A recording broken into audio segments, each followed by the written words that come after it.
Assalamualaikum warahmatullahi wabarakatuh. Perkenalkan nama saya Devan Kaputra Ramadana dengan NPM 23081010145. Di sini saya akan menjelaskan relasi antar tabel menggunakan MySQL. Oke, yang pertama-tama, di sini saya sudah buat beberapa tabel, totalnya ada 9. Eh, Salah satunya yaitu ini tabel buku. Nah, tabel buku sendiri memiliki atribut ID buku, judul buku, tahun terbit, dan jumlah buku. Untuk ID buku sendiri, yang dimana dia adalah primary key dan memiliki data type integer, dan judul buku memiliki data type variable karakter, tahun terbit memiliki data type date, dan jumlah buku memiliki data type integer. Untuk tabel kedua yaitu ada tabel penerbit. Untuk tabel penerbit sendiri memiliki uh, atribut ID penerbit, nama penerbit, dan lokasi penerbit. Yang dimana ID penerbit memiliki primary key. ID penerbit memiliki data type char. Nama penerbit memiliki data type variable karakter, dan lokasi penerbit memiliki data type variable karakter. Oke. Lanjut yaitu ada tabel ketiga yaitu tabel peminjam. Tabel peminjam memiliki atribut ID peminjam, tanggal pinjam, denda, dan jumlah pinjam. Untuk dalam tabel peminjam ini memiliki primary key yaitu ID peminjam. ID peminjam memiliki data type char, tanggal pinjam memiliki data type date, denda memiliki data type desimal, dan jumlah pinjam memiliki data type integer.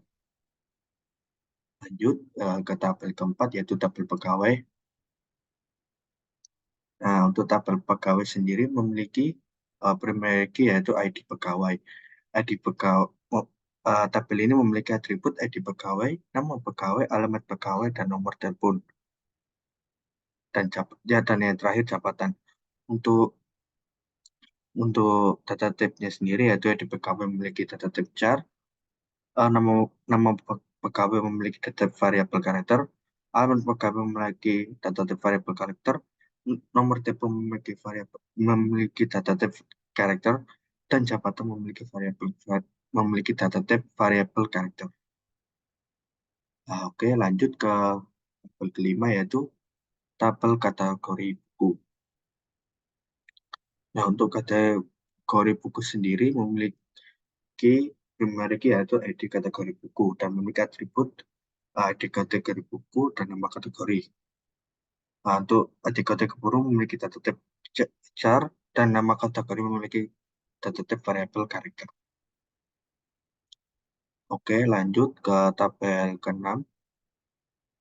Selanjutnya itu tabel transaksi memiliki primary key yaitu ID transaksi dan memiliki data type char.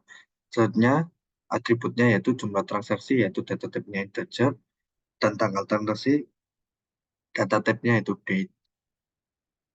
Oke, lanjut ke tabel ke-7.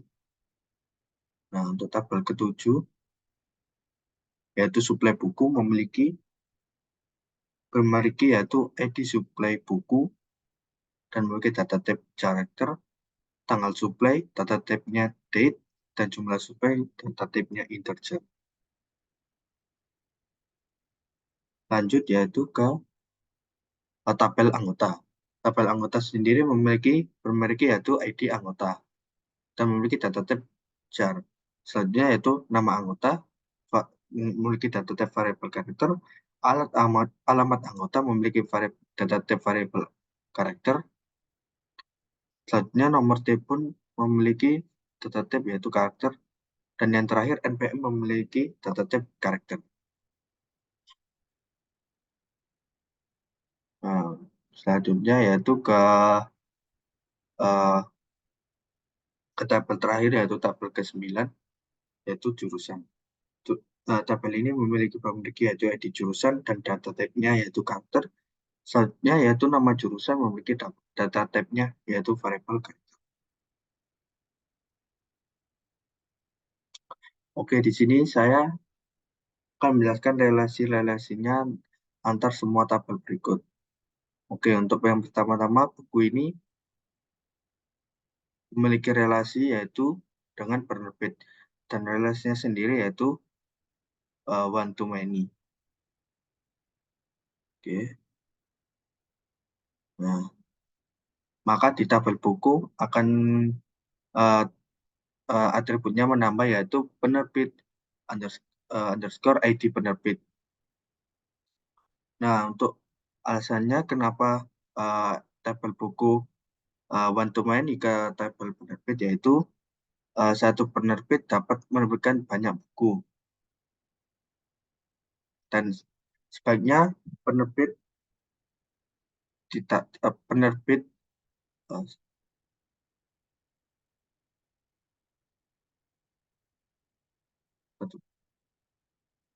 karena satu penerbit bisa memberikan banyak buku.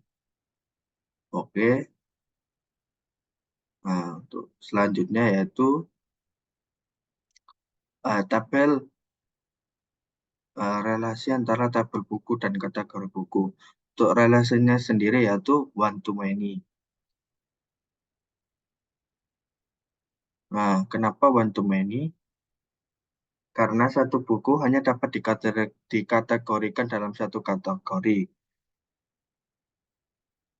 Nah, untuk dalam uh, tabel buku ini memiliki atribut tambahan yaitu kategori underscore di kategori buku yang dimana dua dua atribut ini adalah foreign key. Oke, lanjut ke oh, oke lanjut ke tabel buku dan transaksi. Nah, tabel buku dan transaksi ini memiliki relasi yaitu one to many. Nah, kenapa? Karena satu buku dapat terlibat dalam banyak transaksi dan setiap transaksi hanya melibatkan satu buku. Lanjut yaitu ke eh, relasi antara transaksi dan suplai buku. Nah, untuk relasinya yaitu one to one.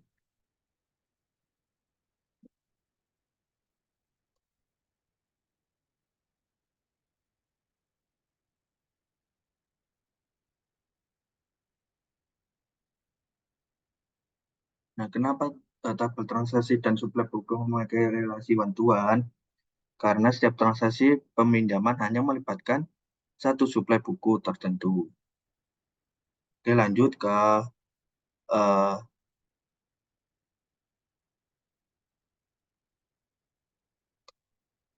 oke, sebentar saya rapikan. Oke, lanjut ke tabel buku dan peminjam yaitu memiliki relasi one to many.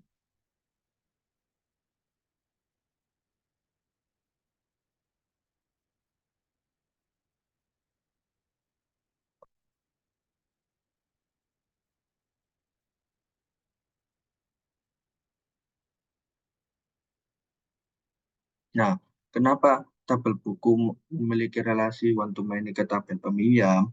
Karena satu buku dapat dipinjam oleh banyak peminjam.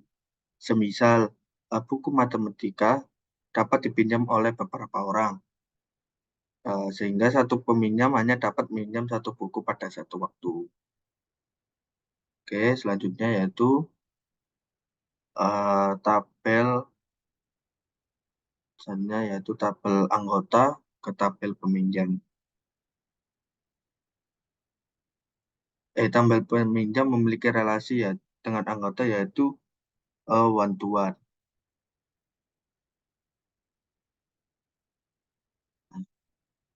Kenapa one to one?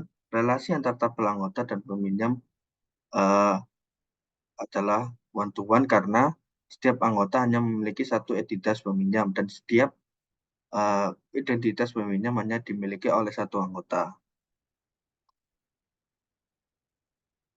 Oke, selanjutnya relasi antara tabel pegawai dan tabel peminjam dan pegawai. Nah, tabel peminjam memiliki relasi dengan pegawai yaitu one to many. Oke, sebentar.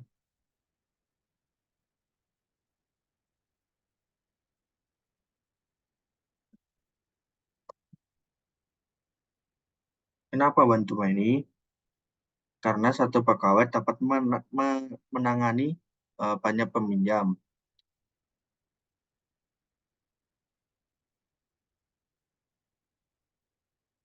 Selanjutnya yaitu tabel pegawai dan yang terakhir yaitu tabel pegawai dan jurusan. Anggota dan maaf, maksud saya adalah tabel anggota ke jurusan yaitu memiliki relasi one to many. Nah, kenapa one to many? Karena satu anggota hanya dapat terdapat di satu jurusan pada waktu yang sama. Dan satu jurusan dapat memiliki banyak anggota yang terdaftar. Mungkin sekian dari saya. Mohon maaf apabila ada salah kata. Sekian. Wassalamualaikum warahmatullahi wabarakatuh.